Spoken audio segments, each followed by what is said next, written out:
어제는 신의 감동된자 중에서 하나의 내용을 어떻게 머물러 갈 수 있는가, 이 부분에 대해서 우리가 기도에 대한 말씀을 드려요. 기도. 다시 한번 말씀드리면요, 기도의 단계는 뭐죠? 첫째는 구하라. 아이테온 구하라. 첫째는 진실한 마음으로, 마태복음 6장 5절 6절에 진실한 마음으로 기도하라는 거죠. 두 번째는 누가복음 18장 10절 14절에 겸손한 마음과 회개하는 마음으로 기도하라고 그랬죠. 세 번째는 마태복음 15장 23절 28절에 끈기 있게, 아주 끈기 있게 해야 된다고 했죠. 네 번째는 마태복음 7장 7절 12절과 누가복음 20장 44절에 열심히 정성을 다해서 하라고 했어요. 다섯 번째는 마태복음 21장 22절, 야고보서 1장 5절 8절에 반드시 응답할 것을 믿고 기도하라고 했죠. 여섯 번째는 요한일서 5장 14절에 하나님의 뜻에 합당하게 기도하라고 했죠. 일곱 번째는 에베소 18절 같이 성령 안에서 기도하라고 했습니다. 두 번째는 이제 찾으라, 제테오. 찾으라는 신명기 4장 29절이나 이사야 55장 1절이나 55장 6절이나 사무엘하 21장 1절이나 시편 23장 6절, 26장 8절, 호세아 5장 15절에 보면 찾는 기도는 구하는 기도보다 훨씬 행동적인 기도를 말한다고 그랬죠. 세 번째는 문을 두드리라. 크로 문을 두드리라. 기도의 성취 단계로 가르치는데, 이 문은 응답의 문이고 능력의 문이라고 했죠. 문. 이 안에서 뭐하는 게 전부 다 기도. 우리는 기도밖에 없다는 거죠. 왜? 이 안에 누가 이 안에 있죠? 이 안에 주인이 하나님이라고 하죠. 하나님. 자, 그럼 이제 오늘 두 번째는 뭐 하더요? 두 번째는 그럼 왜 신에 감동되어야 하는가? 그죠? 왜 신에 감동되어야 하는가? 이 부분에 대한 말씀을 드리도록 합니다. 구원받은 성도들은요, 혼자 산 것이 아니라 어떻게? 항상 요 안에 하나님과 함께 사는 것이 바로 우리 구원받은 성도들이죠. 우리는 하나님을 모시고 살아야 하는 것이 우리의 신앙생활의 삶이죠. 이런 의미에서 바울 사도는 우리가 하나님이 성전인 것과 하나님이 성전이 너희 있는 것을 알지 못하냐고 선언하고 있죠. 성전은 뭐 한다고요? 하나님이 임재의 상징인 것이 성전이라고 성전을 했죠. 고린도전서 3장줄에 너희 몸이 하나님의 성전인 것과 그 안에 성령인 것을 알지 못하고 그랬죠. 성전의 주인은 누구예요? 바로 하나님이죠. 성전은 깨끗해야 되는 것이고, 성전은 복음 전파의 중심이라는 거죠. 그런데 성전은 하나님의 임재의 상징이고 거룩함을 드러내는 곳이 우리 성전이 되어야 된다는 거죠. 그러므로 성도들은 자신을 통하여 하나님의 살아계심과 거룩함은 온 세상에 드러내야 한다는 것입니다. 만약 그렇지 못하면 성도들은 참된 성전으로서의 가치를 상실하고 말 거라는 거죠. 성전의 주인은 뭐죠? 하나님이라죠. 성전의 주인은 내가 아니라 하나님이라는 거죠. 성전의 원형인 성막이나 솔로몬의 성전 등 구약의 모든 성전의 건축을 허락하고 주도하신 분이 바로 누구라고요? 하나님 자신이라는 거죠. 그러므로 성전은 바로 하나님의 임재의 상징이라는 거죠. 그래서 누가 했죠? 삭개오가 뽕나무 위에 올라가서 누가 찾아왔죠? 예수님이 찾아와가지고 내가 오늘 내 집에 유학게 해가지고 그 하나님이 어디 들어왔어요? 우리 성전 안에 들어왔다고 우리가 확신했잖아요. 이렇게 신약에서도 교회는 교회의 머리는 바로 그리스도다. 어디서? 에베소 5장 23절에 말씀하고 있죠.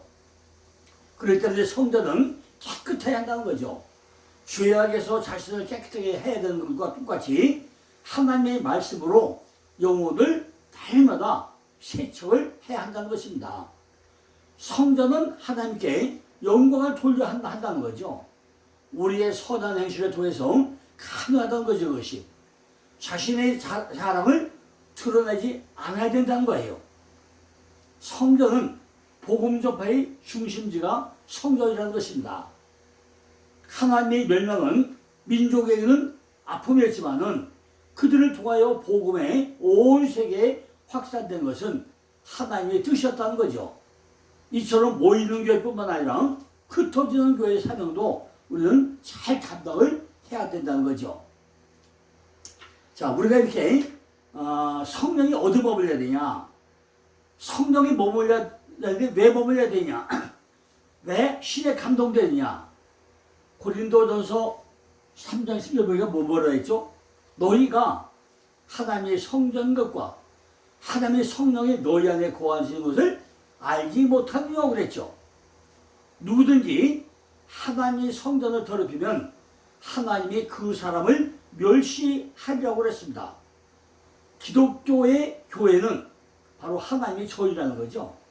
하나님은 성령을 통하여 그들 가운데 거하시다고 그랬습니다. 에베소서 2장 22절 보니까 너희도 성령 안에서 하나님이 거하실 처소가 되게 하여 예수 안에서 함께 지어져 가느니라고 말씀하고 있죠. 하나님은 유대인의 성전에 거하셨다는 것입니다. 그 성전을 소유하시고 그 안에 거하시고 영광스러운 구름이 임재의 표시로 보여줬다는 거죠. 이와 같이 그리스도의 성령으로 모든 참다운 신자들 안에 거하신다는 것입니다. 성전은 거룩하게 하나님께 바쳐졌고 거룩하게 구별되어서 사용되어지고 있다는 것입니다. 이와 같이 모든 그리스도인들도 하나님을 위하여 구별되어 가지고 그를 섬기게 되어 있다는 거죠. 만약 우리가 하나님의 성전이라면 우리 자신을 더럽히거나 하나님으로부터 소외되는 그것을 하면 안 된다는 거죠.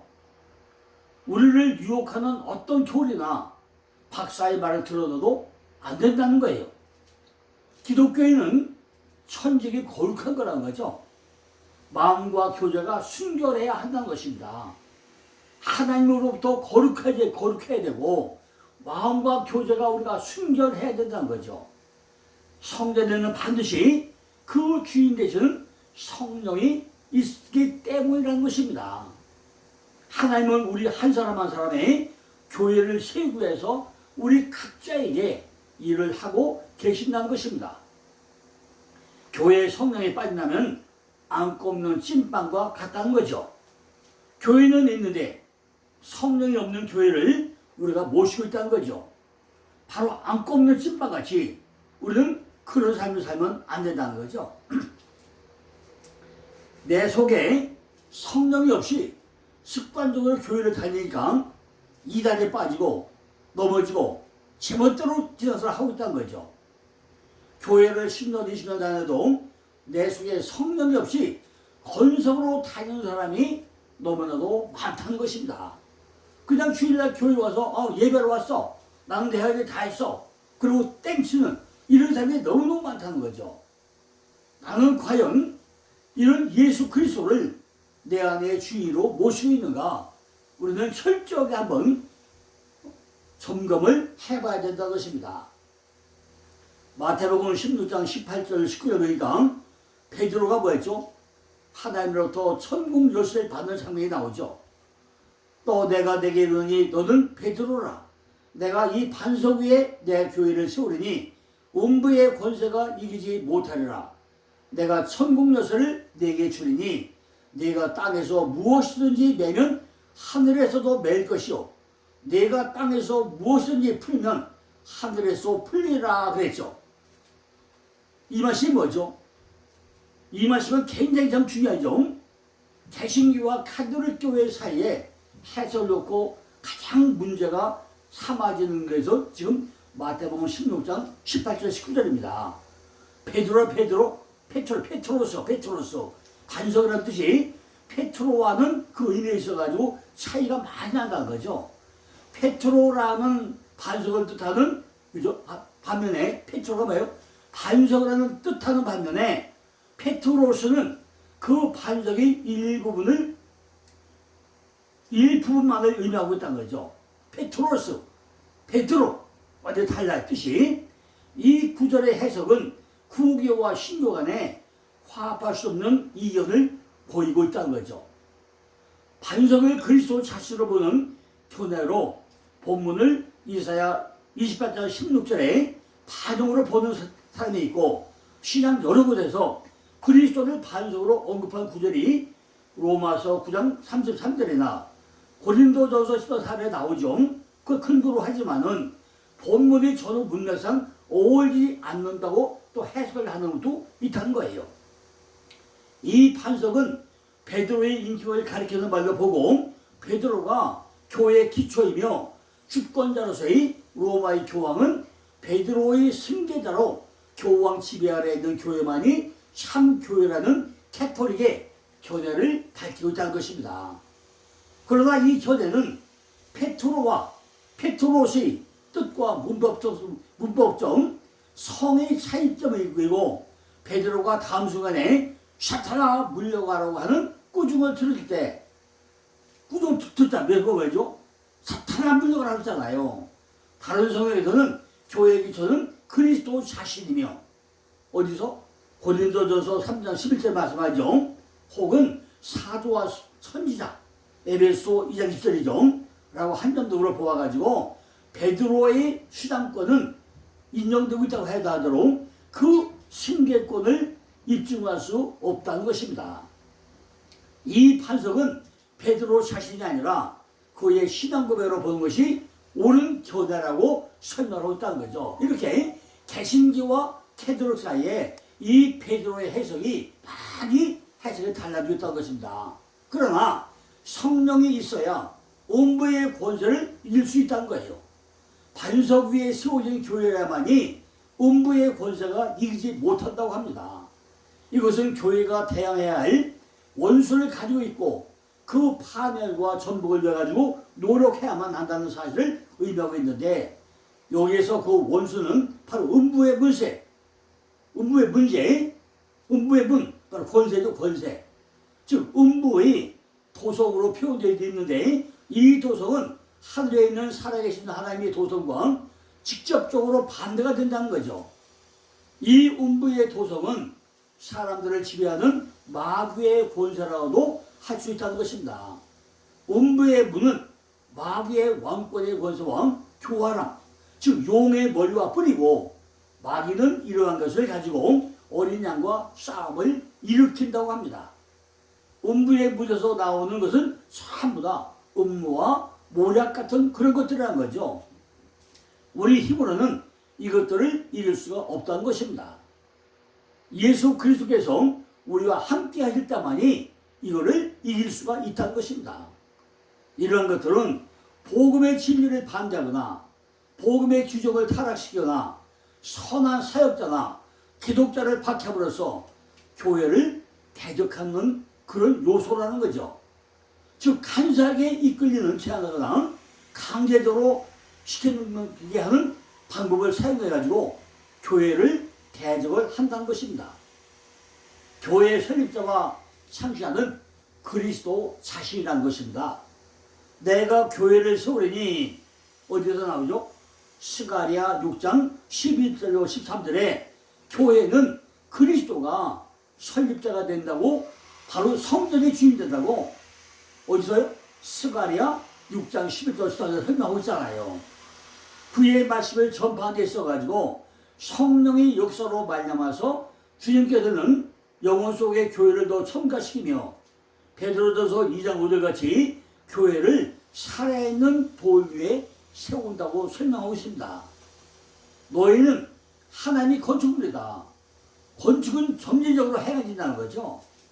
이 세상에 있는 교회는 건축에 있어서 집과 같이 형상해지지 않는다는 것입니다. 교회가 세워지는 기초는 바로 반석이라는 거죠. 건축자가 아무리 시선을 대서 공사를 했다고 할지라도 그 기초가 썩어버리면 그 건물은 오래 견디지 못할 거라는 거죠. 그러므로 우리는 기초를 잘 살펴봐야 한다는 것입니다. 그 기초가 뭐라고요? 바로 그리스도를 의미하고 있다는 거죠. 그리스도께서는 그의 교회를 반석 위에 세울 거다라고 설명하잖아요. 교회는 교회가 뭐죠? 교회가 에클레시아, 무리들이 모인 바로 교회잖아요.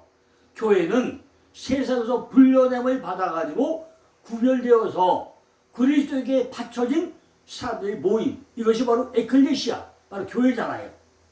그것은 너희 교회가 아닌 나의 교회라고 주님이 말씀하고 있습니다. 교회는 그리스도에게 속한 오직 그리스도의 것, 나의 것이라고 설명하고 있다는 거죠. 세상은 하나님의 것이며 그 속의 자들도 다 그의 것이라고 설명되어지고 있습니다. 왜냐하면 아무도 다른 기초 위에는 교회를 세울 수가 없기 때문이라는 거죠. 그리스도께서는 모래 위에 그의 집을 세우지 않을 것이기 때문입니다. 베드로라는 뜻은요, 돌이나 반석이죠. 이게 베드로는 유대인을 회개시키고 이방인을 회개시킴으로써 교회의 첫 돌을 놓는 사도가 되기 때문에 어떤 의미에서 그는 기초가 되었다고 말할 수 있다는 거죠. 그 속의 주인은 바로 누구죠? 성령 하나님이라는 것입니다. 그죠? 그 주인이 바로 성령 하나님이에요. 그분이 바로 천국 역사를 가지고 계신 분이시고 음부의 권세를 이길 수 있기 때문이라는 것입니다. 그러므로 그 자신이 하나님의 성전이라고 한다면은 하나님의 성령이 내 안에 거하도록 우리들은 철저히 잘 다스려야 한다는 것을 우리가 알아야 된다는 것입니다. 내 안에 과연 성령이 머물러 있어야 하는가? 내 안에 성령이 머물러 있는가? 내 자신이 교회라고 할 수 있는가? 우리는 날마다 점검을 해봐야 된다는 거죠. 내 안에 성령이 머물러 있어야 내 자신이 교회라고 할 수 있다는 것입니다. 예수께서는 이 기도가 곧 이루어질 것이기 때문에 용기를 가지라고 설명하고 있는 거죠. 너희 천부께서 주시지 않았냐? 천국 열쇠를 너희 천부께서 주시지 않았냐? 이게 설명하잖아요. 하나님은요, 성령을 줄 능력을 가지고 있다는 거죠. 즉 우리에게 주실 모든 것을 다 가지고 있다는 거죠. 사도행전 2장 33절 보니까 하나님이 오른손으로 예수를 높이시매 그가 약속하신 성령을 아버지께 받아서 너희 보고 듣는 이것을 부어 주셨다고 설명하고 있죠. 사도행전 2장 38절 보니까 베드로가 가로되 너희가 회개하여 각각 예수 그리스도 이름으로 침례를 받고 죄 사함을 받으라. 그러면 성령을 선물로 받으리라고 또 설명되어 있잖아요. 사도행전 8장 15절에 그들이 내려가서 저희를 가여 성령 받기를 기도했다고 했습니다. 사도행전 8장 17절에 이에 두 사도가 저에게 안수함에 성령을 받는지라. 성령 받았더라 했죠. 사실 성령의 선물은 사도행전 2장 33절이나 38절 같이 계약, 즉 약속으로 받을 수 있게 되었다는 것입니다. 성령은 그리스도의 선물이요, 그의 약속의 성취용 결과라는 거죠. 성령은 바로 하나님이 주는 선물이라는 거예요. 그 크신 약속은 그가 하늘나라에 가실 때 그들에게 남긴 약속이었다는 거죠. 내가 가면은 다시 올 것이다. 내가 가면 너에게 성령을 주겠다. 이렇게 하는 약속이었다는 거죠. 그러므로 이 은사가 그에게서 온 것은 의심할 수 없는 확실한 일이라는 것입니다. 또한 그들이 성령으로 충만한 것도 그의 행위요 은사라는 거죠. 자, 이걸 잘 보고 나면요, 그리스도의 승천은 바로 선교를 위한 성령 강림을 위한 것이다라고 요한복음 16장 7절에서 설명합니다. 우리의 거처를 예배해 가지고 주님은 승천했다고 요한복음 14장 2절에 설명을 합니다. 하나님 우편에 계셔서 연약한 우리를 위해 가지고 간구하고 기도한다고 또 성경에 기록되어 있습니다. 온 세상이 구주와 임금되기 위해서 난 올라간다고 설명을 하죠. 이렇게 예수께서 하늘로 승천하신 뒤에 열흘째 되는 날, 즉 오순절날에 마가의 요한의 다락방에는 뭐가 돼요? 성령 강림의 위대한 역사가 이루어지죠. 이때 베드로도 성령의 능력을 힘입어가지고 예수를 증거하기 시작하니까 한 번 말씀할 때마다 몇 명이요? 3,000명이 회개했다고 기록되어 있잖아요. 기독교의 최초의 설교가 전해지고 있는 것이 사도행전 이상이잖아요. 이렇게 그는 그의 입으로 약속되었고 이제 그의 손으로 성취가 되어가고 있다는 거죠. 성령의 은사는 곧 일종의 침례이기도 하다는 것입니다. 성령을 받은 사람들은 성령으로 침례를 받는 것이고 이것은 침례 요한에게 물로 침례를 받는 것보다 더 나은 그런 침례였다는 거죠. 하나님의 자녀들이 성령을 구하게 될 때 사실 떡도 구하고 있다는 거죠. 왜냐하면 성령은 생명의 주관자, 즉 영혼 생명의 창조자이기 때문에 하는 것이었습니다. 이 땅의 부모들이 비록 악할지라도 친절하며 악할지라도 판단해서 가장 좋은 것을 가장 좋은 방법으로 적당한 때에 줄 알거든 하물며 우리 육신의 아버지보다 지혜롭고 선함으로 더 훨씬 뛰어난 하늘 아버지께서 너에게 성령을 주지 않겠느냐 이렇게 설명을 합니다. 이 땅의 부모들이 자녀들을 교육시키고 재산을 남겨주려고 한다면 더욱이 우리 하늘 아버지께서는 하늘의 유산을 받기로 예정된 모든 사람들에게 하나님의 성령을 아마 충만하게 채워주지 않겠느냐는 거죠. 자, 우리도 이렇게 뭐예요? 내 안에 신이 왜 감동되어야 하는가? 성전의 주인은 누구예요? 바로 성령이잖아요.